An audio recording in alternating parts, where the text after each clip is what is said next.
दोस्तों, आपका एक बार फिर से हमारे चैनल नोटवर्ड में स्वागत है। आज की इस वीडियो में हम आपके लिए हिंदी क्लास 10th का चैप्टर नंबर 3 साना साना हाथ जोड़ी, ये आपकी जो बुक 2 है कृतिका, उसका चैप्टर 3 है। इस वीडियो में हम आपके लिए इसकी पूरी इजी जो है एक्सप्लेनेशन लेकर आए हैं। आपको अच्छी तरीके से जो है चैप्टर समझ आ जाएगा। ठीक है, तो चलिए शुरू करते हैं। तो ये जो चैप्टर है ये सिक्किम से रिलेटेड है। सिक्किम आप जानते होंगे भारत का एक राज्य है। 1975 में जो है सिक्किम भारत का एक राज्य बना था, 22वां राज्य बना था। ठीक है, सिक्किम की राजधानी है गंगटोक। तो ये जो चैप्टर है इसमें गंगटोक और उसमें जो कुछ अच्छी वहाँ पे सुंदर जगह हैं उसके बारे में बताया गया है। इस चैप्टर की जो लेखिका हैं वो है मधु कांकरिया। ठीक है, तो जब वो सिक्किम जाती है फिर जब वहाँ से आती हैं तो वहाँ उसके बारे में एक लेख लिखती है कि उन्होंने जो यात्रा करी उसमें उन्होंने क्या क्या देखा, उन्हें क्या क्या प्रॉब्लम हुई। ठीक है, क्या क्या उन्होंने वहाँ उस जगह पे देखा। ठीक है, वो इस चैप्टर में बता रही हैं। ठीक है, तो ये जो चैप्टर है इसमें लेखिका ने यही बातें बताई हैं कि जब उन्होंने सिक्किम के लिए यात्रा की थी, जब वो गंगटोक गई थी तो वहाँ पे उन्होंने क्या क्या देखा था, क्या क्या चीज़ें उन्हें पसंद आई थी और क्या क्या जो है उस जगह की खूबसूरती थी और वहाँ पे क्या ऐसी प्रॉब्लम्स थी जो जिसके बारे में हमें सोचना चाहिए। ठीक है, तो सबसे पहले आप जान गए सिक्किम भारत का राज्य है। 1975 में 22वां राज्य बना था। ठीक है, बहुत ही सुंदर राज्य है, शांत राज्य है। ठीक है, ये भारत की पूर्वी साइड में पाया जाता है। ठीक है, नेपाल से इसकी सीमा लगती है और चाइना से भी लगती है। ठीक है, तो आप ये सब जानते होंगे। तो अब देखते हैं चैप्टर में है क्या।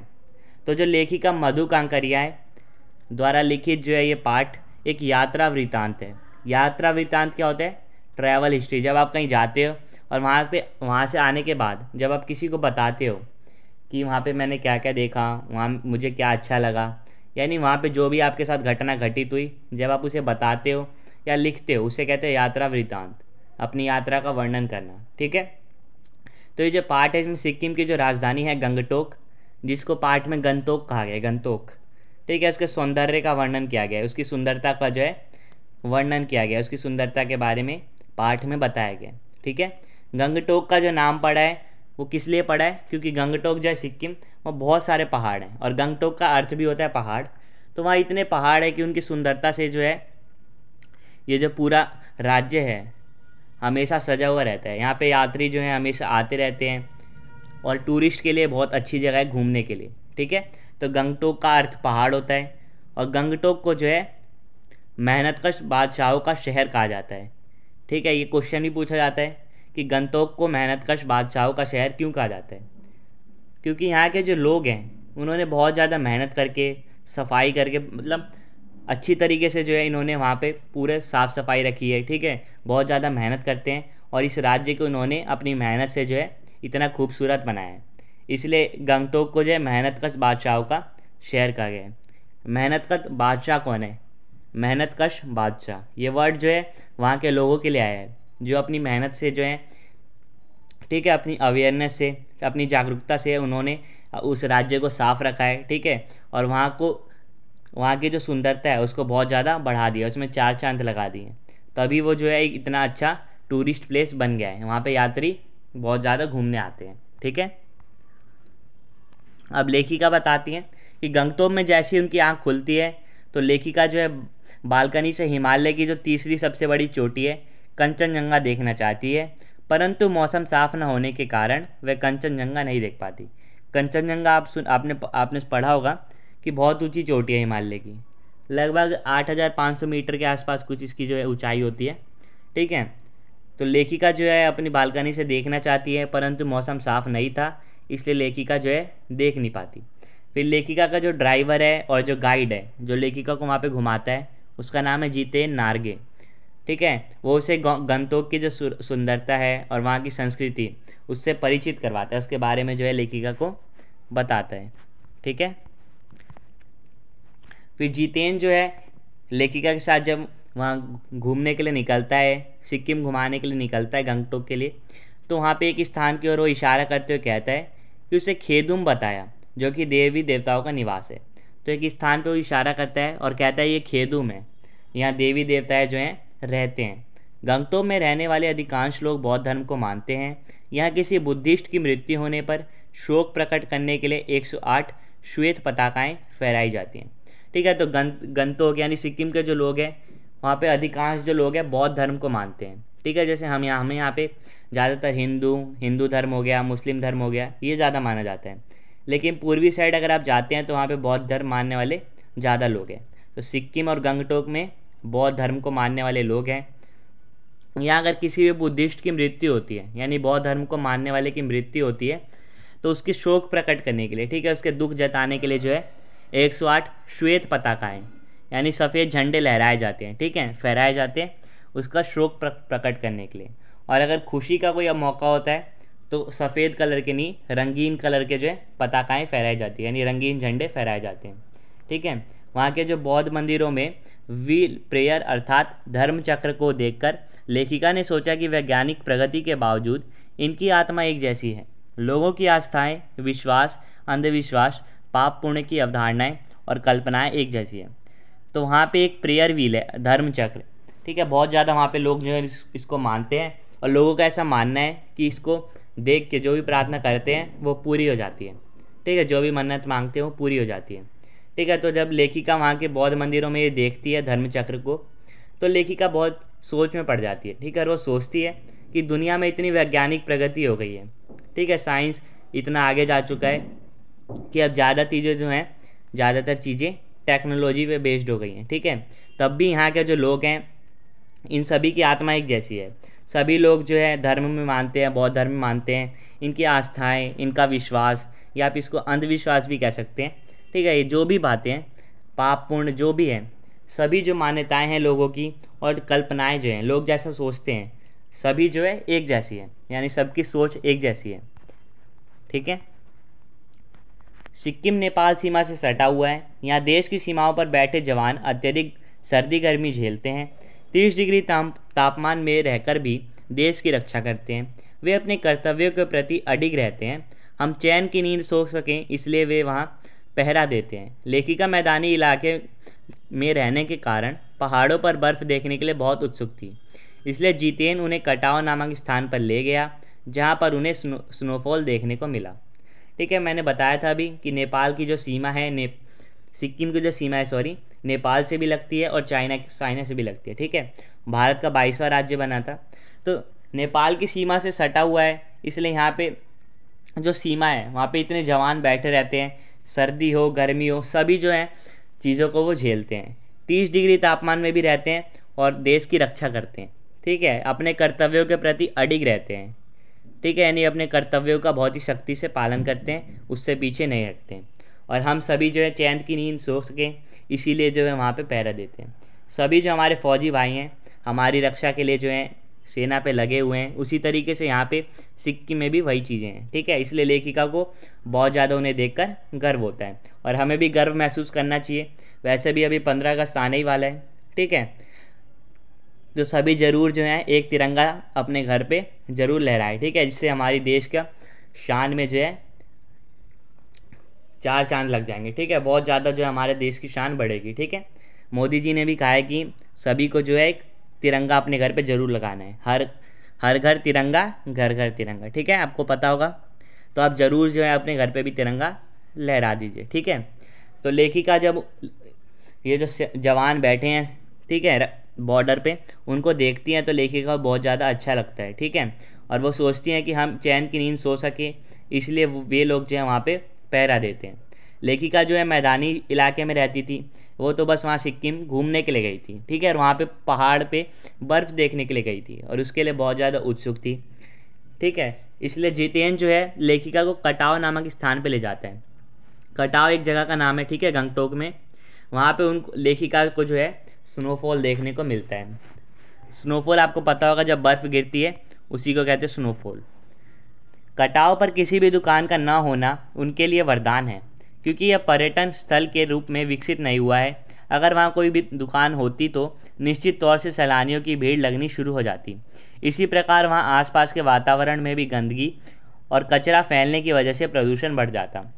तो कटाव जो जगह है जहाँ पे लेखिका ने स्नोफॉल देखा था, बर्फ़ देखी थी गिरते हुए, वहाँ पे कोई भी दुकान नहीं है, ठीक है। और ये जो है एक वरदान की तरह है, क्योंकि कटाव जो है एक पर्यटन स्थल के रूप में विकसित नहीं हुआ। पर्यटन स्थल आप समझते होंगे, पर्यटन स्थल वो जगह होती है जहाँ पे टूरिस्ट जो है घूमने जाते हैं। तो कटाव जो जगह है वहाँ पे ज़्यादा टूरिस्ट घूमने नहीं जाते हैं, क्योंकि वो अभी पर्यटन स्थल के लिए रूप में विकसित नहीं हुआ है, इसलिए वहाँ पे ज़्यादा दुकानें भी नहीं हैं। क्योंकि अगर वहाँ दुकान होती तो वहाँ पे जो है टूरिस्ट घूमने आते। कोई भी टूरिस्ट घूमने जाता है तो ऐसी जगह की तलाश करते हैं जहाँ उसे रहने खाने पीने की जो चीज़ें हैं मिल सके। कटाव में दुकान नहीं है, इसलिए वहाँ पे ज़्यादा टूरिस्ट नहीं आते हैं, ठीक है। और अगर दुकान होती भी तो वहाँ पे टूरिस्ट वहाँ से सामान खरीदते, जिससे वहाँ पे यूज़ करने के बाद सामान को वहाँ पे फेंक देते हैं, ठीक है, जिससे वहाँ पे गंदगी बढ़ जाती और वातावरण जो है प्रदूषण से भर जाता, ठीक है। वहाँ कचरा फैला देते टूरिस्ट, तो यहाँ सैलानियों की भी जो है भीड़ लगनी शुरू हो जाती है अगर यहाँ पे दुकान विकसित हो जाती। लेकिन दुकान नहीं है, इसलिए जो कटाव है अभी तक साफ सुथरा है, ठीक है। गंगटोक के हिम शिखर जल स्तंभ के समान है। प्रकृति यहाँ सौंदर्य बर्फ के रूप में जल संग्रह कर लेती है और गर्मियों में यही बर्फ की शिलाएं पिघल कर जलधारा का रूप ले लेती है। तो गंगटोक के जो हिम शिखर है यानी बर्फ़ की जो चोटियाँ हैं, यानी पहाड़ों की जो चोटियाँ हैं, वो जल स्तंभ के समान है, ठीक है। पानी जो इस तरीके से जम गया है जल स्तंभ की तरह, ठीक है, पानी जम गया है और प्रकृति का जो सुंदरता है वो बर्फ़ के रूप में यहाँ पे देखने को मिलती है। और जब गर्मियाँ होती हैं, ठीक है, जब तापमान बढ़ जाता है तो यहाँ की जो शिलाएँ हैं यानी जो पहाड़ों की चोटियाँ हैं, ठीक है, पहाड़ जो पिघल कर जलधारा का रूप ले लेती है, एक नदी का रूप ले लेती है, ठीक है। इस पानी से लोगों की प्यास बुझती है। ये जल संचय की एक अद्भुत व्यवस्था है। सिक्किम नवयुवक ने लेखिका को बताया कि प्रदूषण के चलते स्नोफॉल में लगातार कमी होती जा रही है, ठीक है। तो ये जो जलधारा के रूप में जो बर्फ़ पिघलती है, इससे लोगों को बहुत ज़्यादा फ़ायदा होता है, लोगों की प्यास बुझती है। और ये जल संचय की एक अद्भुत व्यवस्था है, यानी जल इकट्ठा करने की बहुत अद्भुत व्यवस्था है, ठीक है। बर्फ़ है अगर इकट्ठा रहेगी, बर्फ़ जमी रहेगी, तो आप उसका कभी भी, जैसे ही गर्मियों में है बहुत ज़्यादा, आप उसका यूज़ कर सकते हैं। गर्मियों में बर्फ़ पिघलेगी तो आप उसका जो है मैक्सिमम यूज़ कर सकते हैं, ठीक है। तो इससे पानी जो है बर्फ़ के रूप में स्टोर भी रहता है, ठीक है। तो सिक्किम का जो नवयुवक था, ठीक है, जितेन ने लेखिका को बताया कि प्रदूषण के चलते जो है स्नोफॉल में कमी हो रही है, यानी कि स्नोफॉल बर्फ़ जो गिरना है कम हो गया है। क्यों? क्योंकि प्रदूषण हो रहा है। वहाँ पे ज़्यादा सुंदर जगह होती है, वहाँ पे टूरिस्ट भी ज़्यादा होते हैं, ठीक है, जिससे वहाँ पे गंदगी भी बहुत ज़्यादा बढ़ जाती है। प्रदूषण के और भी कई दुष्परिणाम सामने आए हैं। ये जो क्वेश्चन है ये आपके एग्ज़ाम में पूछा जा सकता है, ठीक है, कि प्रदूषण के क्या क्या दुष्परिणाम सामने आए हैं इस चैप्टर के आधार पर बताइए। तो पहला पॉइंट क्या लिख सकते हैं आप कि वायु प्रदूषण के कारण हमें सांस लेने के लिए स्वच्छ वायु नहीं मिल पा रही है, जिससे सांस लेने के लिए स्वच्छ वायु नहीं मिल पा रही है। सॉरी, ये जो लाइन है वापस लिख दी गई है गलती से, ठीक है। तो वायु प्रदूषण हो रहा है जिससे हम सांस लेने में जो है हमें दिक्कत हो रही है, क्योंकि वायु में यानी हवा जो है उसमें मिलावट हो गई है, ठीक है। हवा जो है शुद्ध नहीं है, स्वच्छ वायु नहीं है, जिसके कारण सांस लेने में हमें प्रॉब्लम हो रही है। दूसरा है जल प्रदूषण के कारण हमें अस्वच्छ जल पीना पड़ रहा है, ठीक है। जल प्रदूषण हो रहा है यानी पानी भी गंदा हो रहा है, तो गंदा पानी हमें पीना पड़ रहा है। इससे पेट के रोग और त्वचा के रोग जो है बढ़ जाते हैं। तीसरा, वायु प्रदूषण तो हो ही रहा है, जल प्रदूषण भी हो रहा है। और तीसरा क्या है? ध्वनि प्रदूषण। तो ध्वनि प्रदूषण के कारण बहरेपन का जो रोग है और हृदय के रोग बढ़ जाते हैं, ठीक है। हृदय का रोग यानी हार्ट अटैक भी जो है, अगर आप ज़्यादा किसी इंसान को ज़्यादा तेज़ आवाज़ में डांटते हैं या ज़्यादा तेज़ आवाज़ में आप डांट देते हैं या कुछ बोल देते हैं, तो उसका जो हार्ट रेट वो बढ़ सकता है। हार्ट रेट बढ़ने से जो है उसको हार्ट अटैक भी आ सकता है, ठीक है। तो वहाँ ध्वनि प्रदूषण भी है, जिससे बहरेपन यानी सुनने की शक्ति में कमी भी हो रही है और हृदय से रिलेटेड जो रोग है वो भी बढ़ रहे हैं। प्रदूषण के कारण स्नोफॉल ना मिलने पर लेखिका के मन में यह विचार आया कि आज की पीढ़ी प्रकृति के साथ बहुत खिलवाड़ कर रही है, जैसे कि वृक्षों की अंधाधुंध कटाई की जा रही है, इसका पर्यावरण पर बहुत बुरा असर पड़ रहा है। तो लेखिका जो स्नोफॉल देखने के लिए वहाँ गई होती है तो उन्हें जल्दी स्नोफॉल नहीं मिलता, उन्हें कटाव में जाके जो है स्नोफॉल मिलता है। तो स्नोफॉल ना मिलने पर लेखिका के मन में ये बात आती है कि आज की जो पीढ़ी है, जो आज की जनरेशन है, ये जो है प्रकृति के साथ बहुत ज़्यादा खिलवाड़ कर रही है। जैसे आप जानते होंगे कि पेड़ों को कितना तेज़ी से जो है काटा जा रहा है, इतने पेड़ जो है समाप्त हो रहे हैं, ठीक है, जिससे पर्यावरण पर जो है बहुत ज़्यादा असर पड़ रहा है और वो जो असर है बहुत बुरा है। आज की पीढ़ी द्वारा जो नदियों के जल को कल कारखानों की गंदगी द्वारा प्रदूषित किया जा रहा है, उससे इन सबको रोकने के लिए हमें कुछ कदम उठाने होंगे, जैसे कि वृक्षों को काटने से रोकना होगा, नए वृक्ष लगाकर उनकी देखभाल करनी होगी। तो ये जो उपाय है कि जो प्रदूषण बढ़ रहा है उसे रोकने के लिए हम क्या कर सकते हैं। आप जानते होंगे जहाँ फैक्ट्रियाँ लगती हैं वहाँ आसपास नदी ज़रूर होती है, ठीक है। कोई भी फैक्ट्री वहाँ सेटअप होती है जहाँ पे सारी जो ज़रूरत की चीज़ें हैं, जैसे नदी हो गई, वहाँ भूमि अच्छी हो, ठीक है, ये सब चीज़ें, ट्रांसपोर्ट के लिए बाज़ार अच्छा वहाँ पे, ठीक है, बाज़ार पास में हो, ट्रांसपोर्टेशन का खर्चा कम हो, तो इसके लिए जो है नदियों के आसपास जो है ज़्यादातर फैक्ट्री लगाई जाती है।